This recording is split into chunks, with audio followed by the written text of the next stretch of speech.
Hello दोस्तों, नमस्कार। मेरा नाम है रोहित कुमार। आप सभी का स्वागत है हमारे इस यूट्यूब चैनल पे। और आज के इस वीडियो में देखिए, कक्षा 10 के गणित में प्रश्नावली 14.1 के 2 प्रश्न हैं जो हमसे कमेंट में पूछे गए थे और कहा गया था कि सर इसका सॉल्यूशन दे दीजिए। हालांकि हमने पढ़ा दिया था, परंतु हो सकता है कि उन्हें समझ में ना आया हो। तो आज उन 2 प्रश्नों को हल हम करेंगे, लेकिन लास्ट में पहले मैं आपको इसके थ्योरी समझा देता हूँ ताकि आपको आगे जितने भी क्वेश्चन और रहे मुश्किल, वो सब के सब समझ में आ जाए, तो कोई दिक्कत ना होने पाए। तो चलिए देखते हैं। तो 14.1 में जो आपको सीखना है वो है माध्य निकालना। माध्य निकालना ही आपको सीखना है। माध्य को औसत भी कहा जाता है। क्या कहा जाता है? औसत भी कह लेते हैं। और माध्य को समांतर माध्य भी कहा जाता है।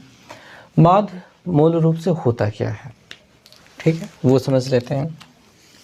मान लीजिए कुछ संख्याएं हैं, जैसे 2 है, 4 है, 5 है और 8 है। ये 4 संख्याएं हैं। तो औसत जो लगभग में मान लिया जाए इन सभी को, मतलब एक एवरेज, एक अंदाज़न बीच वाली संख्या जो लगाई जा सकती है, या फिर ये आप ऐसा समझ सकते हैं कि 4 दोस्त हैं, A, B, C और D। ये सभी आइसक्रीम खाने जा रहे हैं, टॉफ़ी ख़रीदने जा रहे हैं। सभी के पास अपना अलग अलग पैसा है और ख़रीदना चाहते हैं।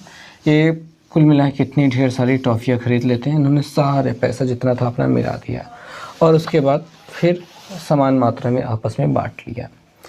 तो एक के ऊपर कितना रुपए का खर्च हुआ है, उसी को औसत के माध्यम से हम समझ सकते हैं।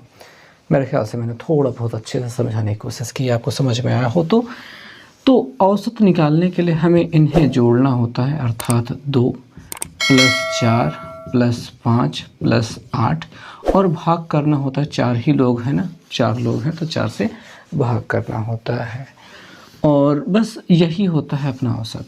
तो 8 2 10, 10 4 14, 5 19, ये 19/4 हो गया। 4 से भाग दीजिए, दशमलव में कोई गिनती आ जाएगी, उसके पीछे हम नहीं जाएंगे। बस आप समझें कि औसत का मतलब ये होता है कि एक व्यक्ति के हिस्से में कितना पड़ेगा या पड़ सकता है, संभावना क्या है, यही चीज़ होती है औसत या फिर माध्य।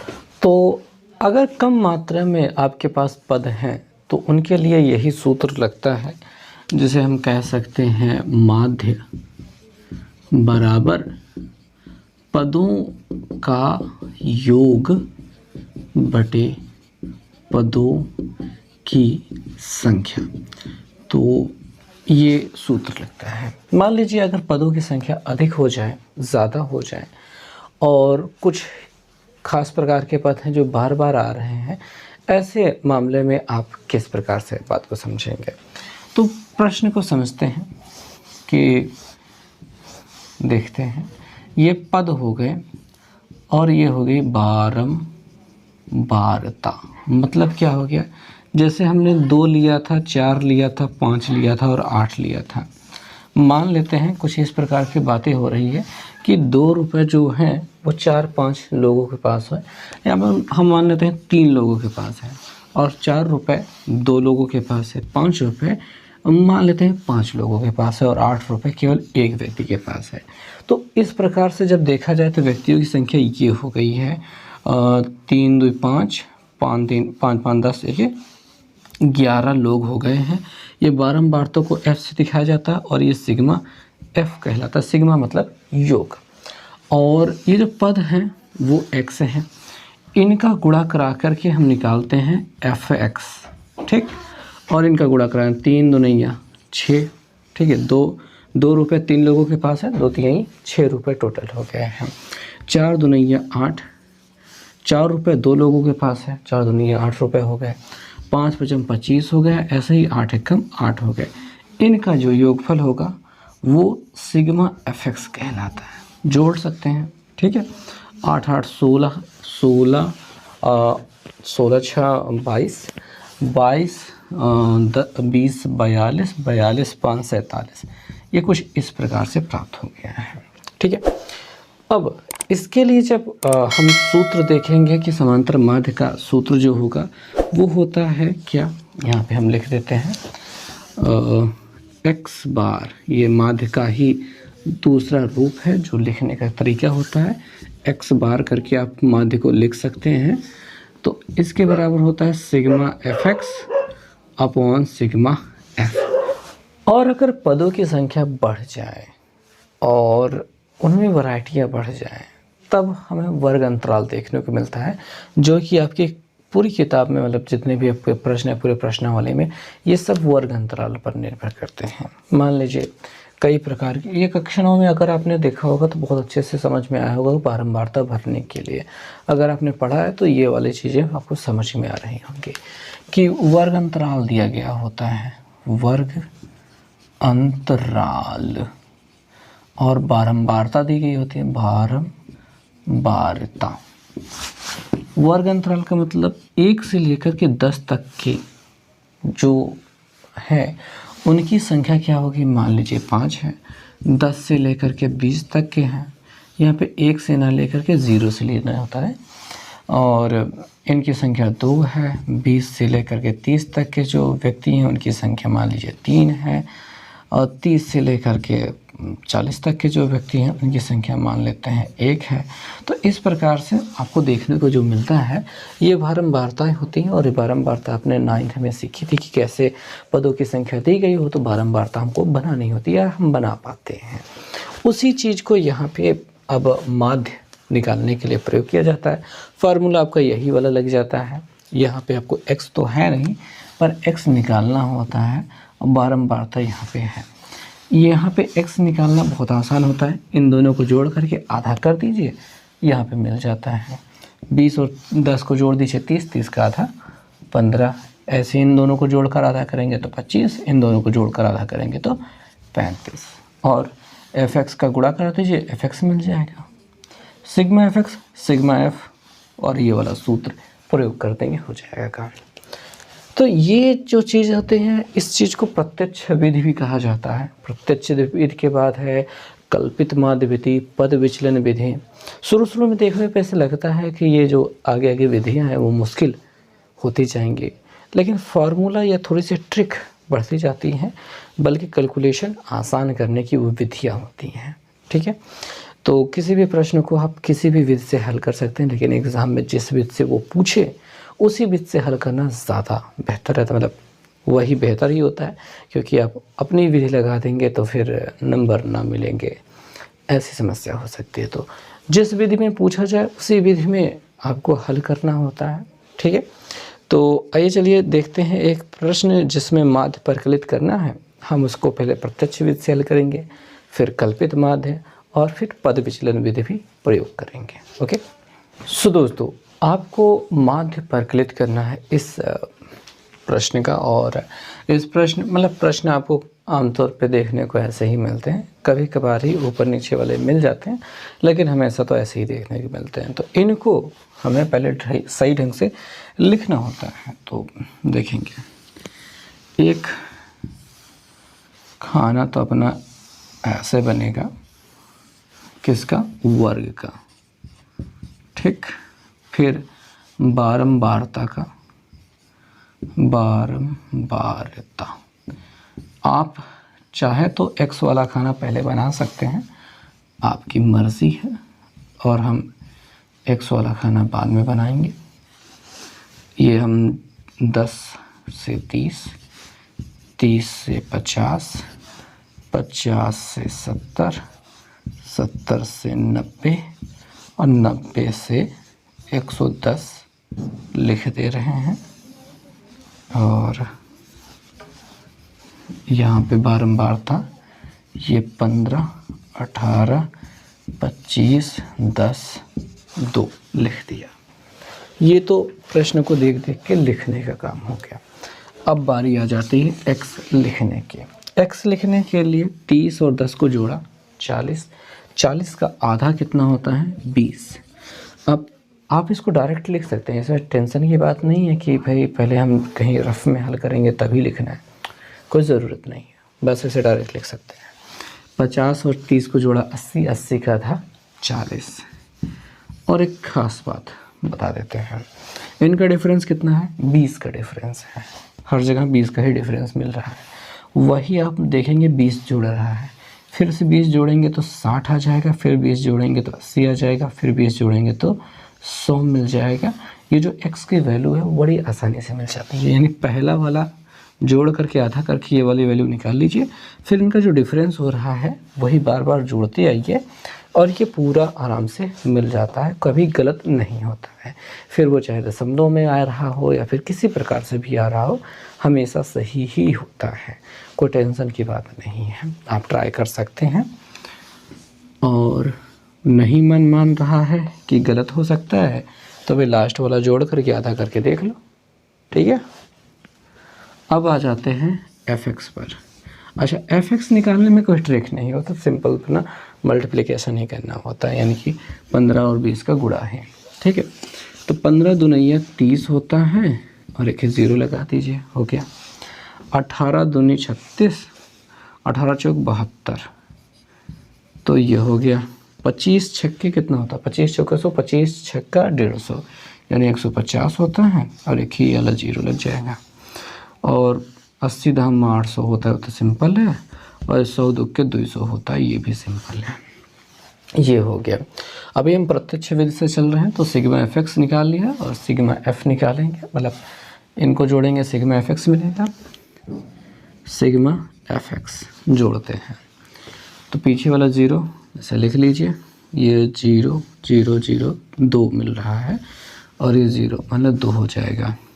अब तीसरे अंक वाला 2 8 10, 10 5 15, 15 7 22, और 22 3 25, 25 का 5 हंसे लगा के 2, 2 इसमें जुड़ जाएगा, और ये 3 हो जाएगा, यानी 3520 हमारा सिग्मा fx मिल गया है। बारंबारताओं को जोड़ेंगे तो हम यहाँ पे सिग्मा f लिखेंगे, जोड़ते हैं। तो इसको जोड़ने का एक ढंग होता है, कैसा ढंग होता है थोड़ा देखेंगे। 18 2 20, 20 10 30, 30 और इसका 20 ले लीजिए 50, 50 5 55, 55 5 60, 60 10 70। कुछ इस प्रकार से हम जोड़ते हैं। जोड़ने का अपना तरीका होता है, आप चाहे जैसे जोड़ सकते हैं। हमारा जोड़ने का तरीका कुछ ऐसे ही होता है, जब ख़ास तौर से पैटर्न मिल रहे होते हैं तो आराम से ऐसे जुड़ जाते हैं, ठीक है। 18 में 2 जोड़ दिया 20 हो गया, 20 10 30 हो गया, 30 और इसका 20 ले लिया तो 50 हो गया, और 50 इसका 55, 55 5 60, 60 और 10 70, तो इतना मिल गया। लाइनें नहीं खींचनी है आपको, बस आपको देखना है, देख करके आप पहुंच सकते हैं, इसमें कोई दिक्कत होती नहीं है।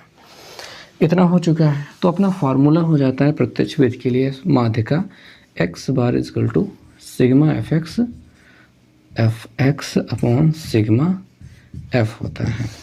तो सिग्मा fx यानी ये जो है 35 20 बटे अपना ये वाला 70, एक 0 कट जाएगा, यानी 7 से कट तो रहा है लेकिन सही से नहीं कट रहा है, तो 7 से भाग करेंगे 35 को, और सॉरी यहाँ पे 2 है ना, 0 लिख दिया था हमने, तो 7 बचे 35, कितना बच गया ख़त्म हो गया, ओके ख़त्म हो गया। और 2 बचा है तो ये हो गया। अब क्या लगाना है दशमलव, लेकिन ध्यान देना यहाँ पे डायरेक्ट दशमलव नहीं लगता, ठीक है, क्योंकि यहाँ पे ये शेषफल नहीं है, ठीक बात समझो कि 2 हमने उतारा है, 2 शेषफल नहीं है। जब 0 लगाते हैं तब ये शेषफल बन पाता है, क्योंकि 7 0 का गुणा करेंगे 0, और 2 में 0 घटाने पर 2। ध्यान देना, ये भाग है, बहुत मुश्किल हो जाता है। डेसिमल लगाया 0 बढ़ा दिया, 7 दूनी 14, कितना बच जाएगा 6, और 7 7 49 7 और 56, 7 8 56, कितना बार जाएगा 8 बार जाएगा, चलो मान लेते हैं इतना कुछ आएगा। तो मान लेते हैं कि 50.28 आ रहा है। थोड़ा आंसर चेक कर लेते हैं। 50.28 सही है, क्लियर है, गुड, ओके। तो कहीं पे कोई गलती नहीं हुई है, सब कुछ एकदम परफेक्ट है, आसानी से मिल गया है। तो ये तो रही प्रत्यक्ष विधि। और मुझे लग रहा है कि मुझसे जो कमेंट में पूछा गया था वो इसीलिए पूछा गया था क्योंकि भाग दे करके वो 5.28 लिख रहे होंगे, 50.28 लिख नहीं पा रहे होंगे, क्योंकि भाग में ही उनकी गलती थी, बाकी तो अपना एकदम करेक्ट था। ठीक है, ये सब पूरा करेक्ट था। लास्ट में जब 7 से इसमें भाग कर रहे हैं तो यहाँ पे 0 ना लगा करके वो डायरेक्ट, मतलब जैसे 0 नहीं लगाते हो ना, 0 नहीं लगाओगे, डायरेक्ट दशमलव लगा के 28 तो मिल जाएगा, 5.28 मिल जाएगा, लेकिन 50.28 नहीं मिल पाएगा। कैलकुलेटर में भाग करोगे तो 50.28 मिलेगा, लेकिन भाग जब खुद से करोगे तो वहाँ पे 0 लगाना भूल जाते हो। तो ये गलतियाँ होती रहती हैं भैया। ये भाग हाँ मुश्किल तो होता है थोड़ा सा, कई बार भाग भी बहुत मुश्किल होता है, एक सिंपल सी चीज़ भी बहुत मुश्किल होती है। तो ये तो हो गया आपका प्रत्यक्ष विधि। इसी प्रश्न को कल्पित माध्य विधि से हम कर सकते हैं। कैसे करेंगे वो मैं आपको दिखाता हूँ। तो अपना ये वाला फार्मूला तो नहीं लगेगा, ये वाला भाग जो आपको दिखा दिया वो तो समझ में आ ही गया होगा। ये fx इसमें नहीं आएगा, ठीक है, पर इसकी ज़रूरत रहेगी, ये कोई दिक्कत, मतलब ये सही रहेगा। अब देखो, जब हम कल्पित माध्य विधि में चलते हैं तो ये जो 20 का गुणा करना था अपना, ये गुणा वाला बहुत लंबा लग रहा होगा, तो उसे छोटा करने का प्रयास किया जाता है। किस प्रकार प्रयास किया जाता है? इसमें जो बीच में आता है उसको a मान लिया जाता है, जो भी आपको बीच में लगे उसको a मान लो, और यहाँ पे लिखा जाता है d बराबर x माइनस a, अर्थात यहाँ पे d की श्रृंखला बनेगी जिसमें हर x में से a को घटाया जाएगा, अर्थात आपको 20 में से 60 घटाना है। अब आप कहोगे कि 20 में 60 कैसे घटेगा, उल्टा घटाना हो रहा है ना, 60 में 20 घटेगा, 20 में 60 घटाओगे -40 मिलेगा। क्या मिलेगा? -40, ऐसे ही मिलता है, ठीक है। और 40 में 60 घटाओगे तो -20 मिलता है, 60 में 60 घटाओगे 0 मिलता है, 80 में 60 घटाओगे तो 20 मिलता है, 100 में 60 घटाओगे तो 40 मिलता है। तो ये होती है वैल्यू, ओके ओके। तो ये हम बात कर रहे हैं कल्पित माध्य विधि की। और अब क्या करेंगे हम? अब हम करेंगे एफडी करेंगे, फिक्स डिपॉजिट। बैंक में एफडी कराई जाती है, मैंने अभी एफडी नहीं करवाई, मुझे भी कभी करवानी है, देखेंगे कि क्या होता है एफडी।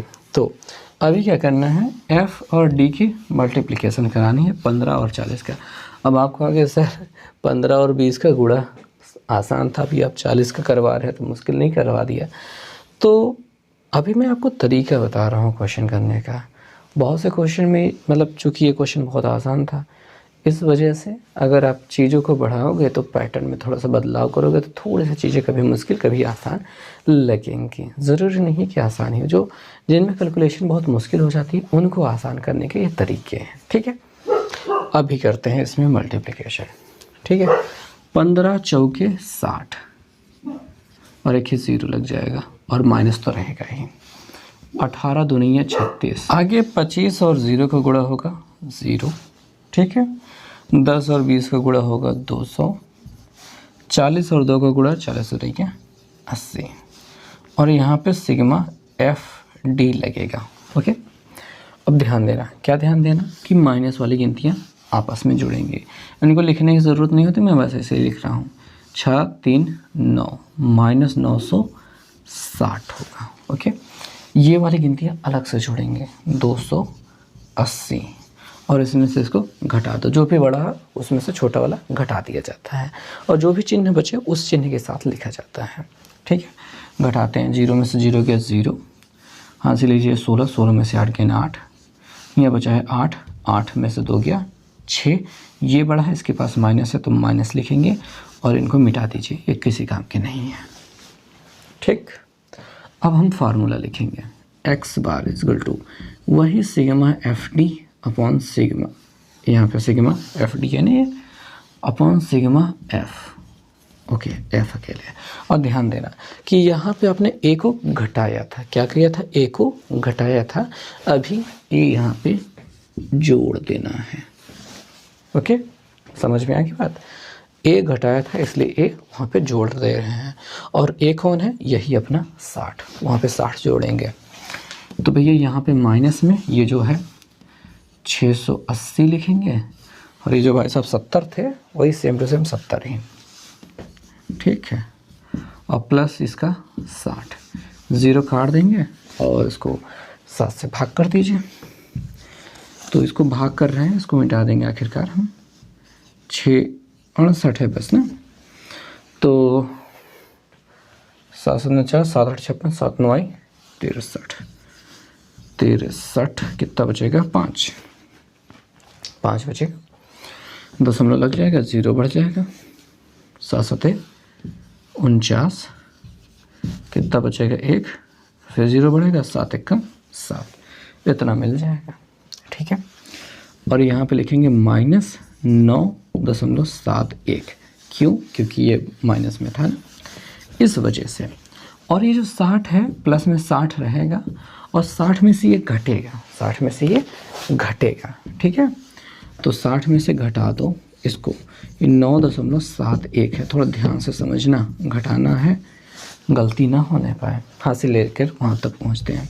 यहाँ पे हो जाएगा 10, 10 में से 1 गया 9, यहाँ पे बचेगा 9, 9 में से 7 गया 2, और यहाँ पे बचेगा 9, 9 में से 9 गया 0, यहाँ पे बचा है 5, और यहाँ पे 9 आ चुका है। क्यों आ गया है, क्योंकि भैया पिछले वाले सवाल में भी हमने भाग ज़्यादा लंबा नहीं पहुंचाया था, इसमें भी ज़्यादा लंबा नहीं पहुंचाया था, 2 अंक तक पहुंचाया था, तो इसमें इतना एरर तो आता ही है, ठीक है।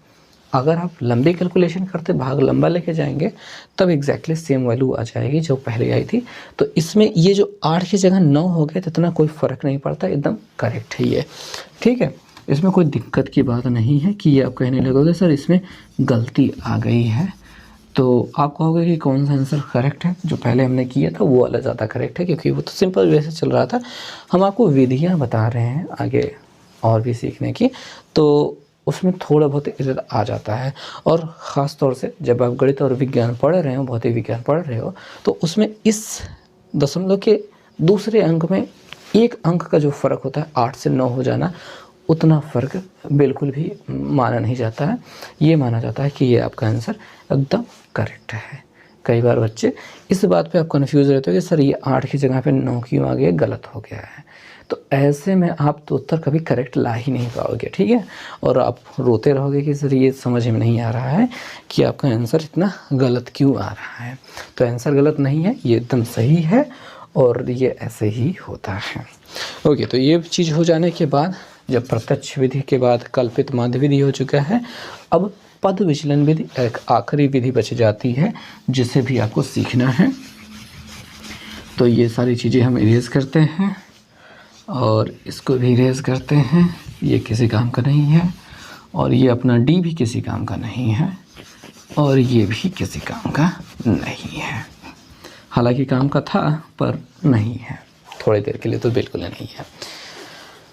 तो भाई बात ये क्या है कि अब u आता है जब आप पद विचलन विधि पे जाते हैं, उसमें वही सेम ये a मानना होता है, x माइनस ए भी सेम रहता है, बस हमको h से डिवाइड करना होता है। h क्या है, इनका डिफरेंस जो 20-20 बार था, यहाँ पे जो h था वो 20 था ना, ये जो हर जगह 20-20 आ रहा था वही।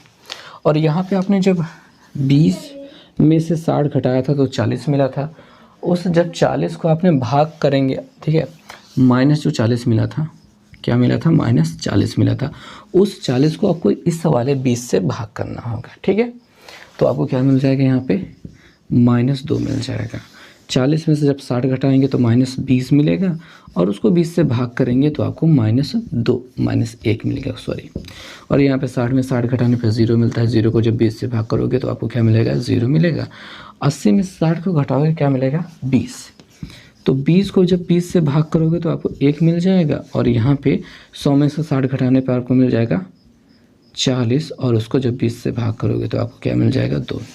और ध्यान देने वाली बात यह है कि इतनी मेहनत करने की भी आवश्यकता नहीं होती है, ये जो हमने मेहनत करवाई है इसकी भी आवश्यकता नहीं होती है। अगर आप पद विचलन विधि वाले प्रश्न देखेंगे, प्रश्न अगर आप देखेंगे एग्जाम्पल में भी देख लीजिए, जहाँ पे a माना गया होगा वहाँ पे आपको 0 दिखाई दे रहा होगा, उसके ऊपर 1 -1 और -2, नीचे 1 और 2 ही दिखाई दे रहा होगा। मतलब 3 तक भी जा सकता है, ऊपर 3 नीचे 3 तक भी जा सकता है, और थोड़ा सा विषम वाला भी हो सकता है, ऊपर 3 नीचे 4। मतलब अगर आप इसको करते हैं तो आप पाएंगे कि हमेशा यहाँ पे कुछ इसी प्रकार का पैटर्न बना रहता है। ठीक है, तो अगर हम इसको बिना हल किए हुए डायरेक्ट यही लिख देते कि यहाँ पे 0 मिला है, यहाँ पे 1, यहाँ पे 2 माइनस वाले, नीचे प्लस में 1 प्लस 2, तब फिर भी कोई दिक्कत नहीं है, बड़े आराम से ये भरा ही जाते हैं। अगर आप इस पर ढेर सारे क्वेश्चन करेंगे तो आपको पता चलेगा कि ये बहुत सिंपल है, कोई दिक्कत की बात है ही नहीं इसमें। ठीक है, तो पैटर्न तो इसका इसी प्रकार से बना ही होता है। ओके, अब क्या करना है हमको, अब हमें करना है FU निकालना है, इन दोनों को गुणा। 15 दूनी 30, वो भी माइनस वाला, 18 एकम 18 माइनस वाला, 25 0 हो जाएगा, 10 एकम 10 और 2 दूनी 4, ये दोनों लोग माइनस में हैं, -48 हो जाएंगे। ठीक, ये दोनों प्लस में हैं, प्लस में 14 हो जाएंगे, और वही पुराना काम अपना रिवाज घटाने वाला। तो सिग्मा FU पहले लिख देते हैं, तो 8 में से 4 गेन 4, 4 में से 1 गेन 3, और वो बड़ा है तो इस वजह से माइनस में लिख दिया। अब फार्मूला क्या होगा, x bar equal to sigma FU। क्यों FU? क्योंकि FU निकाला है, अपॉन सिग्मा F। ठीक है, अब ध्यान से देखो, ये जो हमने h से डिवाइड किया था उससे मल्टीप्लाई करना है, फिर जाके a ऐड करना है, जोड़ देना है। ठीक है, इस प्रकार से ये चलता है। ओके, तो यहाँ पे -34 रहेगा, बट्टे अपना वही 70 रहेगा, गुणते वही अपना यहाँ पे 20 रहेगा, प्लस a की जगह वही अपना पुराना 60 रहेगा, वही वाला 60, वही वाला 70, ये वाला सब, और ये h बराबर जो 20 पहले से था। ये 0 काट दो भैया, और 34 दूनी कर दो भैया, गुणा कर दो, 2 चौके 8, 2 तिहाई 6, बटे वही 7 प्लस 60। अगर आप ध्यान दोगे तो वही पुरनका वाला तो गिनती है, वही सेम टू सेम फिर मिल जाएगा। कितना मिला था तभी नो यार, 9 7 63, 7 9 63 माइनस 9 वही क्या मिला था, 9.71 ऐसा कुछ मिला था ना।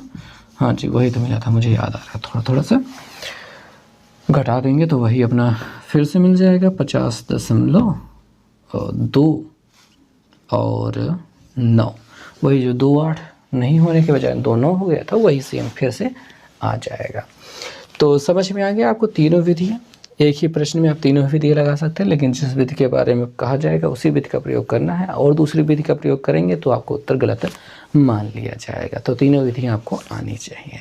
और अगर अभी भी ज़्यादा कुछ समझ में नहीं आया तो ज़्यादा से ज़्यादा प्रैक्टिस कीजिए, क्योंकि प्रैक्टिस से ही आप परफेक्ट बनते हैं। वैसे भी परफेक्ट होने की बहुत ज़्यादा आवश्यकता नहीं है, बट कोशिश कीजिए अच्छे बन जाइए। खैर, ये प्रश्न हो जाने के बाद एक और प्रश्न है जो हम करेंगे, और उसके बाद वीडियो को एंड करेंगे। सो दोस्तों, ये जो प्रश्न है प्रश्न संख्या 19 है, जिसमें आपको माध्य दिया गया है, वर्ग दिया गया है, बारंबारता दी गई है, कुछ इस प्रकार से वर्ग है, बारंबारता है। यहाँ पे जो P है वो हमको ज्ञात करना है। तो प्रत्यक्ष विधि लगा दिया जाए और कुछ करने का कोई मतलब नहीं बनता है। ये अपना F है, चीज़ों को बढ़ा लेते हैं, तो यहाँ पे x निकाल लेते हैं। x कैसे निकलेगा, 6 और 0 को जोड़ा 6, आधा किया 3। ओके, इनका अंतर हमेशा 6 दिखाई दे रहा है, तो हम 6 जोड़ते चले जाएंगे और हमारा काम बनता जाएगा। 6 3 9 हो जाएगा, 9 6 15 हो जाएगा, 15 6 21 हो जाएगा ना, 21, 15 6 21 और 21 6 27। ओके, ये वाला चेक कर लेते हैं, इन दोनों को जोड़ लेते हैं। तो 0 और 4 जोड़कर 4, 5 हो जाएगा, इसका आधा करेंगे, 2 दूनी 4, 2 7 14, यानी कि 27। सही है, तो इस प्रकार से हम कर लेते हैं बड़े आराम से। अब हम क्या निकालेंगे, अब हम fx निकालना चाहेंगे ताकि काम जल्दी से निपट जाए। गुणा करा दिया जाए, मेरे ख्याल से सही रहेगा। हाँ ठीक है, थोड़ा लंबा पड़ेगा पर हो जाएगा। 6 त्रिक 18, 9 8 72, 15 और पी 15 पी, ओके। 21 और 9, 9 एकम 9, 9 दूनी 18, इतना मिल गया है। 7 7 49 का 9 हासिल आ गया 4, 7 दूनी 14, 4 18। ओके ठीक है यार, ये तो दोनों सेम मिलने लगे हैं। ठीक है, तो पहले बारंबारताओं का योगफल कर लेते हैं, सिग्मा एफ कर लेते हैं। तो इनको जोड़ते हैं, कैसे जोड़ेंगे, तो भैया 8 6 14, 14 और 9 23, 23 7 कितना होता है, 23 7 होता है 30, 23 7 30 होता है और प्लस पी रहेगा। इनका योगफल कर लेते हैं, तो सिग्मा एफ एक्स कहा जाएगा 9 9 18, 18 9 9 18 2 20, 8 28 का 8 हासिल लगे 2, और 2 जोड़ देंगे 8 में 10, 10 8 18, 18 और 18 7 25, 25 1 18 7 25 1 26, 26 का 4 हासिल लगे 2, 2 इसमें जोड़ेंगे 3 4 5 सॉरी 3 4 4 के लिए होगा 4 होगा, और ये जो 15 पी है वो ऐसे लिखा जाएगा। ओके, तो कुछ इस प्रकार से चलेगा। और अब हम बात करेंगे फार्मूले की। तो एक्स बार इक्वल टू होता है sigma F x upon sigma F. तो ये जो वैल्यू है ये दी गई है, वही रखेंगे 15.45। सिग्मा एफ एक्स का वैल्यू ये है जो 468 प्लस 15 पी है बटे ये जो है 30 पी, 30 प्लस पी लिख लेंगे, 30 प्लस पी। अब तिरछा गुणा यहाँ पे, ठीक है। तो 30 का गुणा पहले इसमें होगा, यार काफ़ी लंबा जाएगा, गुणा करते हैं। 30 का इसमें गुणा कराते हैं। पहले तो 0 जो है इसे लिख लिया जाएगा, 3 से गुणा होगा।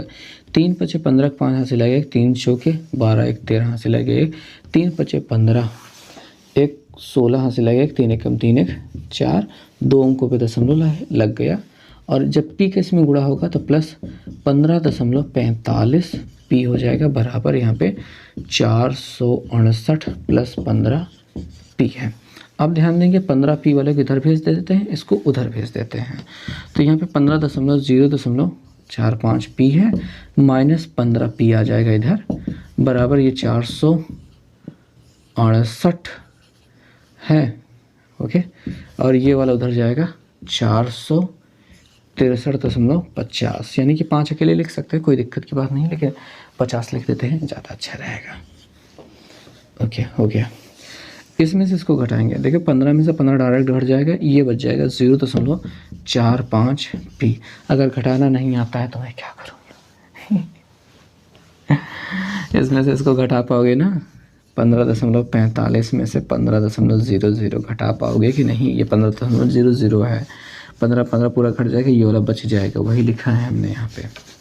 इधर घटाना करो, यहाँ पे ऐसा कुछ ऐसा 0 बढ़ाया जाता है, हासिल लिया जाता है। यहाँ 0 में 0 गए, ऐसे 0 रहेगा, हासिल लेंगे 10, 10 में से 5 गेन 5, यहाँ बचेगा 7, 7 में से 3 गेन 4, और 6 में से 6 गया ख़त्म, 4 में 4 गया ख़त्म, 4.50 लिखना, ठीक है। इतना हो गया। अब क्या करेंगे, इस चीज़ को नीचे भेजेंगे, तो P बराबर हो जाएगा 4.50 बटे 0.45। 2 अंक पे दशमलव दोनों में है, तो हटा दो भैया, तो 450 बटे ये 45 अकेले हो जाएगा। आगे वाला 0 किससे काम का नहीं, ये वाला 0 किससे काम का नहीं, लेकिन ये वाला काम का है। 45 दहम्मा होता है, तो P बराबर क्या मिल गया 10, बस। P बराबर क्या मिल गया 10, बस, ठीक है। तो ये आंसर हो जाएगा, हो गया है। हाँ दिखाई दे रहा है, लास्ट वाला वो नहीं दिखाई दे रहा क्या, 0। चलो ठीक है, अब दिखाई दे रहा है। तो बस ख़त्म हो गई बातें। आई होप समझ में आ गया होगा ये क्वेश्चन कैसे करना है, और सच में मुझे अभी लग रहा है कि ये क्वेश्चन मैंने कभी बताया नहीं था और छोड़ दिया होगा, इस वजह से मैंने सोचा कि शायद आप कर लेंगे। खैर काफ़ी अच्छी बात रही है, आपने पूछ लिया इसको, काफ़ी अच्छा रहा क्योंकि ये सच में है ठीक ठाक क्वेश्चन है। यहाँ पे कैलकुलेशन में काफ़ी कन्फ्यूज़न हो जाता है, बहुत से लोगों को घटाना नहीं आता है। कई बार जब मैं घटाने के लिए कहता हूँ, ख़ासतौर से इस वाले मटेरियल पे, तो बहुत गलतियाँ करते हैं लोग घटाते वक्त। क्या गलतियाँ करते हैं कि 15.45 में जब वो 15 घटाना है ना, तो वो 15 यहाँ लिखते हैं। ये तो गलत है ना, सरासर गलत है, ऐसा थोड़ा ही ना लिखा जाता है। दशमलव के उसके नीचे वाला दशमलव से थोड़ा सा पहले लिखना चाहिए, मतलब दशमलव से पहले जाएगा ना। ये घटाना ऐसे करोगे तो कभी नहीं सही होगा ना। तो 2 क्वेश्चन जो हमसे पूछे गए थे, दोनों ही क्वेश्चन काफ़ी अच्छे थे। एक में भाग आपको दिक्कत दे रहा था, दूसरे में घटाना आपको दिक्कत दे रहा था। खैर आज का वीडियो बना करके सच में मज़ा आ गया और लगा कि हाँ आज थोड़ा सा अच्छी चीज़ें हुई हैं हमारे साथ। तो बस इस वीडियो में इतना ही, देखने के लिए बहुत बहुत धन्यवाद। मिलते हैं नेक्स्ट वीडियो में, बाय। ऐसे ही और क्वेश्चन पूछते रहिएगा अगर आपको कहीं मुश्किल लग रहे हैं तो, ठीक है। Thank you.